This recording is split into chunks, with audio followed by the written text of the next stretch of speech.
실제로 겪은 실화를 바탕으로 한 검통 공포라디오.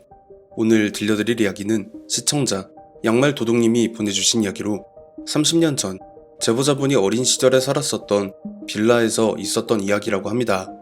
과연 어떤 이야기일지 지금 바로 알아보도록 하겠습니다. 이 이야기는 절대 거짓으로 지어낸 것이 아니고요. 당시에 저희 가족은 물론 그 빌라 한 동에 살았던 모든 가구들이 함께 겪은 이야기라 선뜻 꺼내기가 망설여졌지만 그럼에도 무릅쓰고 제보를 하게 됐습니다. 동네 이름은 밝히지 않겠지만 일단 그 빌라가 소재했던 지역은 인천 구월동이었고 그 당시에도 지어진 지가 10년은 좋게 넘었던 곳이었는데요. 지금은 그 자리에 신형 고급 오피스텔이 올라와 있고 주변 일대도 당시의 모습을 알아보기가 힘들 정도로 변해서 아마 그곳에 살았던 분들도 잘 기억을 못하실 거라 생각해요. 그 빌라는 총 3개 동으로 구성이 되어 있었고 저희 가족이 살던 B동만 5층이었던 걸로 기억을 하고 있습니다. 저희 집은 B동의 303호였는데 한 라인에 301호부터 305호까지 일렬로 이어져 있었던 것도 기억하고요. 제가 7살 때쯤에 그 집으로 이사를 갔었고 그 일이 벌어졌던 때는 제가 초등학교 6학년 때였는데요.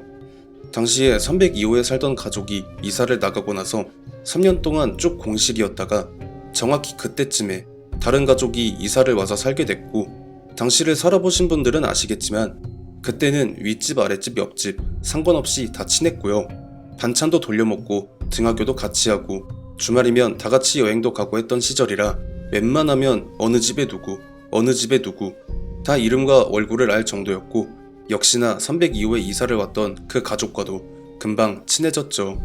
그 집의 아버지와 어머니는 상대적으로 많이 젊으셨던 걸로 기억을 해요. 왜냐하면 당시에 제가 초등학교 6학년이었는데 부모님을 통해 들었을 땐 두 분 다 30대 초반이라고 하셨었거든요. 그에 반해 그 집의 첫째인 미진이라는 아이가 9살이었고 둘째이자 막내인 오진이가 7살 유치원생이었으니 두 분 다 한창일 나이에 결혼을 해서 아이들을 낳고 살아온 분들이라는 말이 되는 셈이었겠죠. 당시에 302호의 어른들은 다른 집의 어른들과는 달리 다툼도 아예 없이 그렇게 금슬이 좋으셨고 애들도 항상 웃음이 만개해서 등하교할 때도 항상 웃고 다녔기에 진짜 좋은 부모님인가 보다 우리 엄마 아빠도 그랬으면 좋겠다는 안 될 생각까지 했습니다. 그렇게 반년 정도가 지났을 때부터 빌라의 사람들이 뭔가 이상하다는 걸 눈치를 채기 시작했는데요. 웬만하면 반상회의 안주인분들이 안 나오는 경우가 없는데 어머니의 말씀으로는 희한하게 모여서 회의를 할 일이 있어서 찾아가면 그렇게 시끌벅적하던 집이 갑자기 음소거가 된 것처럼 조용해지는 것도 그렇고 빌라 입구에 보면 우편함이 있는데 그 우편함에는 몇 달째 가스비, 수도비, 전기비 같은 고지서가 단 한 번도 있는 걸 본 적이 없다는 다른 주민분들의 증언과 간혹 전 주인에게 가야 할 우편이 와 있는 경우를 빼면 이상하리만큼 저 집에 사람이 버젓이 살고 있는데 어떻게 이럴 수가 있나 했다는 거였죠. 더군다나 302호의 둘째인 오진이는 분명히 유치원생인데 유치원에 등하원차가 오는 시간에 항상 모든 동의 아이들이 등원을 위해 부모님들과 나와 있는데 오진이의 모습을 본 사람이 단 한 명도 없었다는 거예요. 그것도 그 집이 이사 온 지 반년이 넘는 시간 동안요. 여기에 더해서 당시에 저와 같은 초등학교를 다닌다고 했던 미진이 같은 경우는 자기가 2학년 9반이라고 했는데 당시에 2학년 9반이던 다른 동에 사는 아이들이 몇 있어서 물어보니 그런 애는 없다고 한다는 등 진짜 이상한 게 한두 가지가 아니었다는 거예요. 그리고 모두가 그들에게 이상함을 감지하기 시작한 그 무렵부터 302호 가족들이 기행을 벌이기 시작했습니다.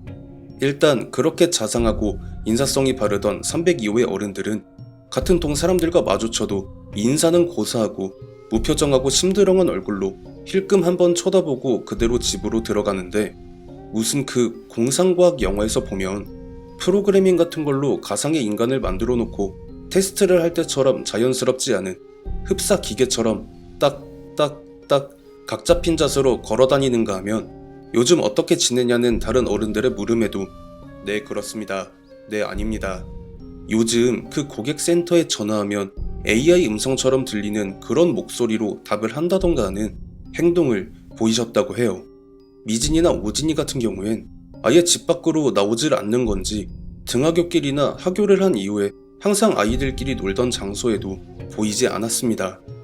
여기에 한술 더 떠서 당시가 12월의 한겨울의 날씨인데 보일러를 떼지 않는 건지 다른 집에선 연기가 그렇게 뿜어져 나오는데 유독 302호만 잠잠했고요. 결국 이 얘기가 나오고 말았죠. 혹시 인신매매 조직이 신분 세탁하려고 숨어든 게 아니냐라고요. 201호에 살던 바깥 어른분이 당시에 경찰, 형사로 근무를 하셨었거든요. 이 의혹도 그 아저씨가 제시하신 거였고요. 당시 반상회에서도 이쪽으로 모든 의견이 종합됐는지 그때부터 302호에 대한 철통 감시를 하기 시작했고, 결국엔 302호의 바깥 어른이 안으로 들어가는 모습을 확인하자마자 경찰관 여럿이 그 현장을 덮쳤고 한바탕 소란이 벌어졌는데요. 진짜 인신매매 조직이었냐? 당연히 아니었고 완전히 다른 이유로 소란이 벌어졌습니다. 302호의 안에는 사람은 고사하고 개미 한 마리도 없었기 때문이었어요. 애초에 눈치를 채고 미리 발을 뺀 것이 아니냐? 그것도 전혀 아닌 게 위에서 설명했듯이 그 집의 바깥 어른이 분명히 문을 열고 들어가는 걸 한 사람도 아니고 201호의 바깥 어른부터 시작해서 그분의 동료 형사분들이 전부 숨어서 지켜봤고 들어간 지 1분이 채 안 돼서 그 현장을 덮쳤는데요. 1분 만에 어떻게 사람이 그 집을 벗어나서 3층 높이를 뛰어내려서 도망을 간다뇨. 애초에 한 가정이 살았던 게 맞나 할 정도로 집 내부는 그야말로 텅텅 비어 있었다고 해요.